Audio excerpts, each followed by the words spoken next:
All right, so let's imagine for a second that this is how wide our boards are, and they're really not this wide. This is just for demonstration purposes. And if we start laying in the top left corner of the gym room and we put that first board down, you can see by the time we get to the right side of the gym room, we have a very little sliver left of a board, and we want to avoid that, especially when it's just a rectangular room. So they're going to say cut that first board. Now we've got half a board at the beginning and half a board at the end of the gym, which is going to look a lot more aesthetically pleasing.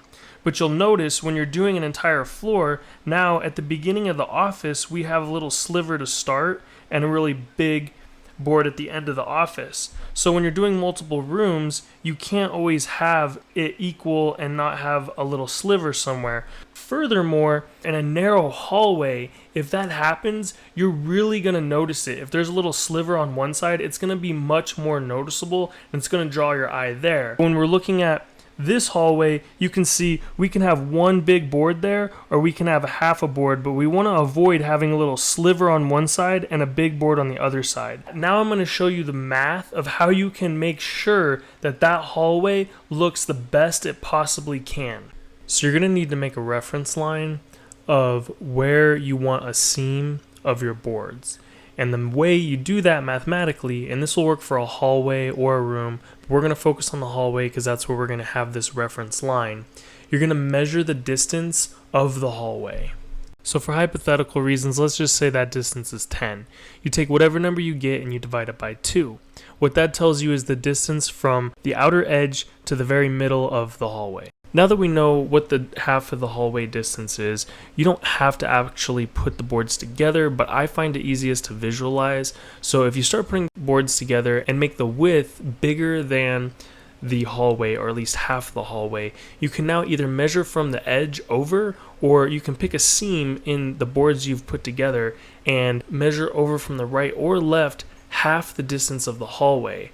At the end of that measurement is going to show you what the last board is going to be like. And it's going to be symmetrical to where both the right and the left side of the hallway are going to have that width of a board, as you can see here in this visualization.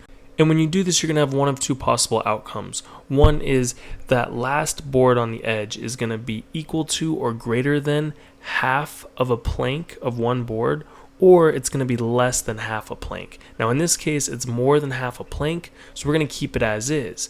But in this next scenario, you'll see when the boards on the edge of the hallway are less than 1/2 or even just a little tiny sliver, it really doesn't look that good and we want to avoid that.